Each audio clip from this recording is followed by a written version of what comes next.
Good evening, aspirants. I'm Sneha Shalvi and I'm taking the lectures of polity here. पिछले lectures में हमने जाना था कॉन्स्टिट्यूशन क्या होता है, प्रियम्बल क्या है, प्रियम्बल के आइडियल्स क्या हैं, एस्पिरेशंस क्या है, रिटन कॉन्स्टिट्यूशन क्या होता है, अनरिटन कॉन्स्टिट्यूशन क्या होता है। तो उसी सीरीज़ को आगे बढ़ाते हुए आज हम लोग इसको कंटिन्यू करते हैं और आज हम लोग जानेंगे यूनिटरी फीचर्स क्या है, फेडरल फीचर्स क्या है, इंडिया यूनिटरी सेटअप है या फिर फेडरल सेटअप है, इसके बारे में हम लोग डिटेल में जानेंगे। So let's start. सबसे पहले हम लोग जानते हैं कि यूनिटरी सिस्टम और फेडरल सिस्टम होता क्या है। जानेंगे तभी बता पाएंगे इंडिया क्या है। तो सबसे पहला क्वेश्चन है कि फेडरल सिस्टम क्या होता है। फेडरल सिस्टम में क्या होता है कि दो फॉर्म ऑफ गवर्नमेंट जो है वो को एग्जिस्ट करता है। मान लीजिए ये सेंटर है और ये स्टेट है, तो ये को एग्जिस्ट कर रहा है और दोनों में से कोई भी एक दूसरे से सुपीरियर नहीं है। सेंट्रल गवर्नमेंट स्टेट गवर्नमेंट से सुपीरियर नहीं होती है in case of federal setup. और दोनों जो है, इन दोनों को पावर कहाँ से मिल रहा है? इन दोनों को पावर मिल रहा है कॉन्स्टिट्यूशन से। ये दोनों कॉन्स्टिट्यूशन से पावर डिराइव कर रहे हैं। दो फॉर्म ऑफ गवर्नमेंट है, दोनों को एग्जिस्ट करती है, दोनों ही एक साथ एग्जिस्ट करेगी, कोई एक दूसरे से इन्फीरियर नहीं है, दोनों इक्वल स्टेटस रखते हैं और दोनों पावर डिराइव करते हैं कॉन्स्टिट्यूशन से। किसी ऐसा नहीं है कि पार्लियामेंट बोलेगी तो स्टेट को पावर मिलेगा, ऐसा कुछ भी नहीं है, दोनों को पावर कॉन्स्टिट्यूशन से मिला हुआ है। नेक्स्ट इज यूनिटरी, जिसमें एक सुप्रीम गवर्नमेंट होती है, एक ऐसी गवर्नमेंट जो कि सुप्रीम है। ये कौन सी होगी? सेंटर वाली गवर्नमेंट होगी, पार्लियामेंट होगी। और स्टेट गवर्नमेंट में एग्जिस्ट, स्टेट गवर्नमेंट हो सकती है but that will just be the administrative wing, that will just for convenience कि आगे का पॉलिसी इम्प्लीमेंटेशन हो सके। पॉलिसी बनाएगी सिर्फ एक सेंट्रल गवर्नमेंट ही यूनिटरी सेटअप में। और फेडरल सेटअप में दोनों का वर्क डिवाइडेड होगा, कॉन्स्टिट्यूशन डिवाइड करेगी पावर और उसके बेसिस पे काम होगा। यूनिटरी सिस्टम में सिर्फ एडमिनिस्ट्रेटिव विंग हो सकती है state government. There must be written constitution, constitution written होना चाहिए फेडरल सेटअप में। ऐसा क्यों? अगर मान लीजिए कॉन्स्टिट्यूशन रिटन है ही नहीं तो पावर कौन दे रहा है? और अगर कहीं रिटन नहीं है कि ये पावर दे रहा है तो वो दूसरा आदमी तो पावर उसका स्नैच कर सकता है। सेंटर को अगर ज़्यादा पावरफुल बना दिया गया या लिखा ही नहीं गया किसके पास कितना पावर है तो सेंटर ज़्यादा अथॉरिटेटिव हो जाएगी। पर फेडरल सेटअप में हमेशा रिटन कॉन्स्टिट्यूशन होता है जो कि बताता है कि स्टेट का ये पावर है, सेंटर का ये पावर है। देन और यूनिटरी सिस्टम में क्या होता है? रिटन भी हो सकता है, अनरिटन भी हो सकता है। हमेशा ध्यान रखिएगा फेडरल सिस्टम में दो लेवल ऑफ गवर्नमेंट होती है और दोनों को एग्जिस्ट करती है और दोनों को इक्वल पावर्स होते हैं और दोनों को पावर जो होता है वो कॉन्स्टिट्यूशन से मिल रहा होता है। और इन दोनों को पावर जो मिला हुआ है इसकी रक्षा करने वाला भी कोई होता है जिसको हम लोग क्या कहते हैं? इन दोनों का पावर डिवीजन का ध्यान रखेगा कि ये प्रॉब्लम ना हो इन दोनों के बीच में, या कोई अगर प्रॉब्लम एग्जिस्ट कर रहा है या कोई प्रॉब्लम अराइज कर जा रहा है तो उसको सॉल्व किया जाता है। ये कौन करेगा? तो जुडिशरी करेगा। और जुडिशरी कैसा होगा? इंडिपेंडेंट होगा, इंटीग्रेटेड नहीं होगा। तो और रिजिड कॉन्स्टिट्यूशन होगा, इंडिपेंडेंट जुडिशरी होगा। इंडिपेंडेंट जुडिशरी अभी हम बता दिए कि वो इंडिपेंडेंट होगा, ऐसा नहीं है कि उस पर सेंटर का इन्फ्लुएंस होगा या स्टेट का इन्फ्लुएंस होगा। इंडिपेंडेंट जुडिशरी होगा जो कि सेंटर और स्टेट के बीच में आ रहे कोई भी डिस्प्यूट को टैकल करेगा। जैसे हमारे यहाँ कहते भी हैं सुप्रीम कोर्ट का जो है ओरिजिनल जुरिस्डिक्शन है जिसमें कि सेंटर और स्टेट के बीच में आ रहे डिस्प्यूट्स को टैकल किया जाता है। रिजिड कॉन्स्टिट्यूशन होगा, रिजिड कॉन्स्टिट्यूशन मतलब कि उसमें अमेंडमेंट करना बहुत टफ है। नहीं तो ऐसा हो सकता है ना कि फेडरल सेटअप है और अमेंडमेंट करना बहुत आसान है, तो सेंट्रल गवर्नमेंट अमेंड करके सारा पावर अपने ऊपर ले लेगी, पावर सेंट्रलाइज कर लेगी। पावर सेंट्रलाइजिंग टेंडेंसी तो होती ही है।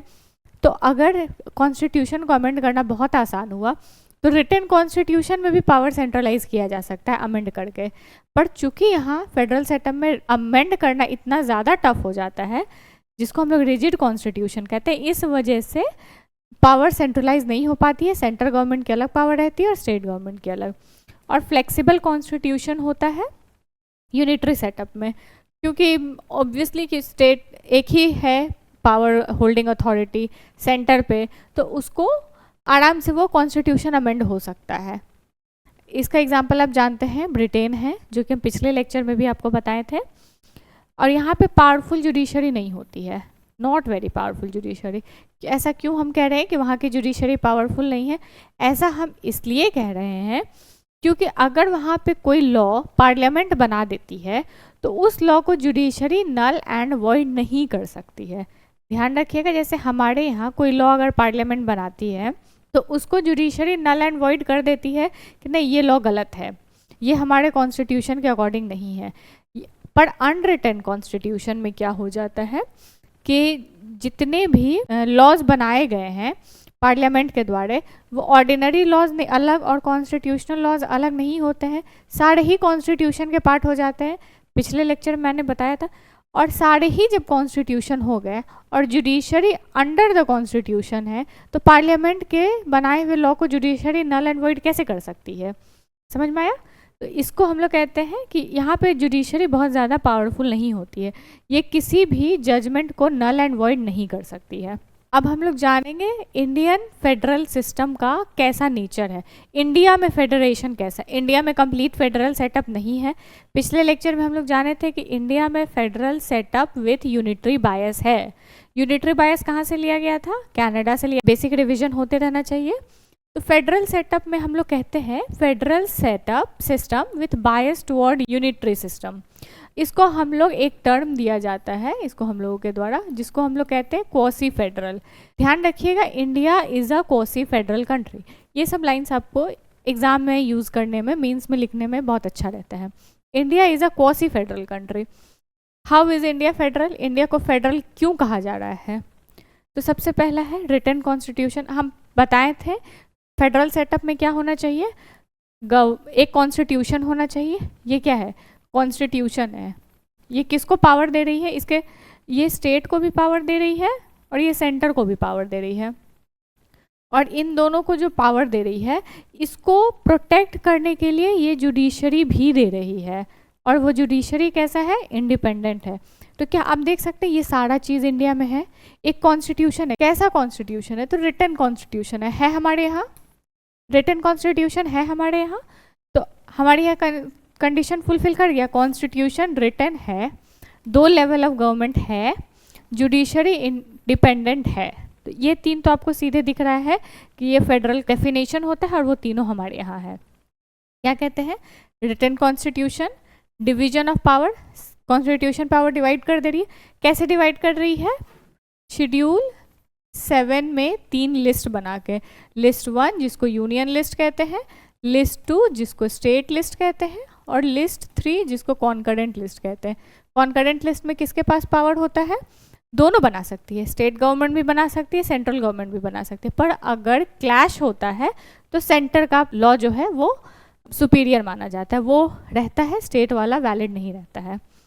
तो देखिए यहाँ पे पावर डिवाइड किया गया है। Next is rigidity of constitution. Constitution amend करना बहुत आसान नहीं है, बहुत टफ भी नहीं है, बहुत आसान भी नहीं है। पर बेसिक चीज़ों में हमारा कॉन्स्टिट्यूशन को अमेंड करना बहुत टफ हो जाता है, इसीलिए हम लोग इसको, हमारे यहाँ रिजिडिटी ऑफ कॉन्स्टिट्यूशन है। फ्लेक्सिबिलिटी भी है कुछ कंडीशंस में जिसको आगे बताएंगे, पर इन जनरल रिजिडिटी है। बहुत ज़्यादा अमेंडमेंट्स नहीं होते। ऐसा नहीं है कि पार्लियामेंट जो भी लॉ बना दे वो पार्ट ऑफ कॉन्स्टिट्यूशन हो जाता है। कॉन्स्टिट्यूशनल अमेंडमेंट का एक प्रॉपर प्रोसेस होता है जिसको फॉलो करना ज़रूरी होता है। The next is supremacy of constitution. Constitution supreme है हमारे यहाँ। हमारे यहाँ पार्लियामेंट सुप्रीम नहीं है, जुडिशरी सुप्रीम नहीं है, एग्जीक्यूटिव सुप्रीम नहीं। हमारे यहाँ कोई भी एक ऑर्गन ऑफ गवर्नमेंट सुप्रीम नहीं है। हमारे यहाँ सुप्रीमेसी किसका है? कॉन्स्टिट्यूशन का। मेंस में भी इस तरीके का क्वेश्चन आया हुआ है, PYQ में आप देखिएगा कि पार्लियामेंट सोवरेन है इंडिया का, और अगर है तो कैसे है, नहीं है तो कैसे है, इसके बारे में बताना था। तो हमारे यहाँ पार्लियामेंट सोवरेन नहीं है, पार्लियामेंट कुछ भी लॉ नहीं बना सकती है। सुप्रीमेसी किसका है? कॉन्स्टिट्यूशन का है। पार्लियामेंट सोवरेन कहाँ पे है? तो पार्लियामेंट सोवरेन UK में है। इंडिपेंडेंट जुडिशरी, जैसे यहाँ भी हम बताएं, इन दोनों के बीच में अगर कोई डिस्प्यूट होता है तो उसको सॉल्व करने के लिए एक इंडिपेंडेंट जुडिशरी होनी चाहिए। इंडिपेंडेंट जुडिशरी को हम कैसे बता रहे हैं कि authority of the court to resolve dispute between centre and state. ये कौन सा जुरिस्डिक्शन में आता है सुप्रीम कोर्ट के? Original jurisdiction.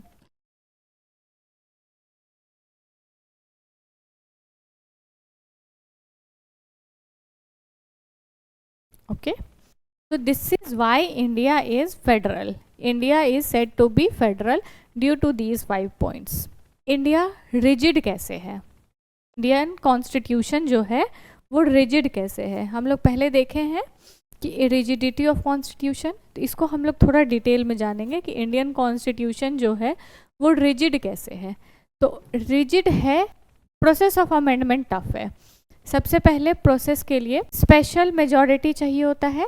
Special majority of not less than 2/3, total जितने भी मेंबर हैं उसका 2/3 चाहिए होता है, और प्रेजेंट जितने भी हैं उसका 50% चाहिए होता है। प्रेजेंट का मतलब क्या हो गया कि मान लीजिए कुछ लोग वैकेंट, कुछ सीट्स वैकेंट होगी उसको माइनस कर देते हैं, कुछ लोग होंगे जो आए नहीं होंगे उस दिन तो उनको माइनस कर, जो लोग उस दिन लोकसभा में आए हैं उनको प्रेजेंट कहते हैं। तो प्रेजेंट एंड वोटिंग का 50% और टोटल का 2/3, ये इससे हमारा वो लॉ पास होना चाहिए। उसके अलावा 50% स्टेट्स जो है वो उसको रेटिफाई करना चाहिए। अच्छा, एक और बात ध्यान रखने वाला है कि ये 50% स्टेट्स जो है इसमें दिल्ली और पुडुचेरी भी आता है। दिल्ली और पुडुचेरी में हमारे यहाँ लेगिस्लेचर है, स्टेट लेगिस्लेचर, ये दोनों क्या है? यूनियन टेरिटरी है, पर फिर भी इन दोनों के पास यूनियन टेरिटरी विथ लेगिस्लेचर है। तो 50% ऑफ स्टेट जो रेटिफाई करेगी उसमें ये दोनों भी आएगा। इसके बाद प्रेसिडेंट का एसेंट मिलता है। तो इससे हम कह सकते हैं कि हमारा कॉन्स्टिट्यूशन रिजिड है। हालांकि ये 50% स्टेट का जो रेटिफिकेशन चाहिए होता है ये हर केस में नहीं चाहिए होता है, ये सिर्फ फेडरल सेटअप वाले केस में चाहिए होता है, जो कि ऐसे अमेंडमेंट्स जिससे कि फेडरल सेटअप डिस्टर्ब होता है, तब हमें ये ratification by 50% of the states चाहिए होता है। इसके कंडीशंस आगे मैं बताऊंगी। नेक्स्ट है मेजॉरिटी ऑफ पार्लियामेंट और ratification of half of the states. जो अभी हम आपको बता रहे थे कि 50% ऑफ स्टेट्स मस्ट रेटिफाइड, ये किस किस कंडीशन में होता है? क्या ऐसा बात है, क्या ऐसा अमेंडमेंट है जिसमें कि 50% स्टेट्स का मेजॉरिटी लगता है, 50% स्टेट का रेटिफिकेशन लगता है? तो सबसे पहले तो शेड्यूल 7 शुरू से हम बता रहे हैं, list 1, 2, 3, union list, state list और कंकरेंट लिस्ट। इन तीनों में अगर कुछ भी चेंज करना है, मान लीजिए आपको एक लिस्ट से कोई सब्जेक्ट निकाल के दूसरे लिस्ट में डालना है, तो ये स्टेट खुद से नहीं कर सकती है, ना सेंटर खुद से कर सकती है। इसके लिए centre 2/3 of total and 50% of present and voting along with 50% of state ratification, फिर प्रेसिडेंट का एसेंट मिलता है। इसके अलावा स्टेट का रिप्रेजेंटेशन पार्लियामेंट में कितना है, इसको अगर चेंज करना है तो स्टेट से रेटिफिकेशन करवाना पड़ेगा। बताए थे अभी फेडरल सेटअप को अगर चेंज करना है तो स्टेट रेटिफिकेशन बाय स्टेट लगता है। बाकी कुछ और कंडीशंस है, जैसे कि हम लोग देखते हैं आर्टिकल 54 और 55 इलेक्शन ऑफ प्रेसिडेंट से डील करता है। अगर प्रेसिडेंट का इलेक्शन कैसे होता है इसके प्रोसेस में चेंज करना है तो ये अकेले सेंटर नहीं कर सकती, इसमें स्टेट का रेटिफिकेशन लगता है। एग्जीक्यूटिव पावर ऑफ सेंटर हो जो कि आर्टिकल 73 में है, और 162 में क्या है? Executive power of state. तो अगर इन दोनों में चेंजेस करना हो तो भी हमको स्टेट का रेटिफिकेशन लगता है। 279A नया आया है। कौन से कॉन्स्टिट्यूशनल अमेंडमेंट्स आया है ये आप लोग बताएंगे। जीएसटी और जीएसटी काउंसिल है इसमें, तो इसमें भी अगर कुछ चेंजेस करना हो तो हम लोगों को रेटिफिकेशन ऑफ स्टेट लगता है, और यूनियन टेरिटरी में हाई कोर्ट से रिलेटेड केसेस में स्टेट का रेटिफिकेशन लगता है। इसके अलावा इन सब चीज़ में अगर चेंजेस करना हो तो आपको स्टेट का ज़रूरत पड़ता है, स्टेट का रेटिफिकेशन का ज़रूरत पड़ता है। क्या है? Chapter 4 of part 5। पार्ट 5 में क्या है? सेंटर। पार्ट 5 के चैप्टर 4 में क्या है? जुडिशरी। तो इसमें क्या आता है? सुप्रीम कोर्ट आता है। सेंटर के जुडिशरी वाले पार्ट में सुप्रीम कोर्ट आता है। इसको भी अगर आपको चेंज करना है तो आपको रेटिफिकेशन ऑफ स्टेट लगेगा। Chapter 5 of part 6 high court आता है। इसमें भी अगर आपको चेंजेस का ज़रूरत है तो आपको 50% स्टेट्स का रेटिफिकेशन लगेगा। Chapter 1 of part 11। पार्ट 11 क्या है? Centre state relation. तो इसमें लेजिस्लेटिव रिलेशन के बीच में भी अगर चेंज करना है कि सेंटर और स्टेट का लेजिस्लेटिव रिलेशन, तो उसमें भी आपको स्टेट का रेटिफिकेशन लगेगा। आर्टिकल 368, कॉन्स्टिट्यूशनल अमेंडमेंट के प्रोसेस को ही चेंज किया जा सकता है ना, कि मान लीजिए कॉन्स्टिट्यूशनल अमेंडमेंट को ही इजी बना दिया जाए, तो ये करने के लिए हम लोगों को स्टेट का रेटिफिकेशन चाहिए। तो यूनिलैटरली सेंट्रल गवर्नमेंट नहीं कर सकती है ये चेंज, क्योंकि हम पहले भी बताएं कि यूनिलैटरली करेगी तो पावर सेंट्रलाइज हो सकता है। उसको ध्यान में रखते हुए कॉन्स्टिट्यूशन बहुत ध्यान से बनाया गया है, हर एक छोटी छोटी बातों का ध्यान रखा गया है कि कॉन्स्टिट्यूशनल अमेंडमेंट का अगर प्रोसेस चेंज करना हो तो आपको सेंटर अकेले नहीं कर सकती है, उसको स्टेट से रेटिफाई करवाना पड़ेगा।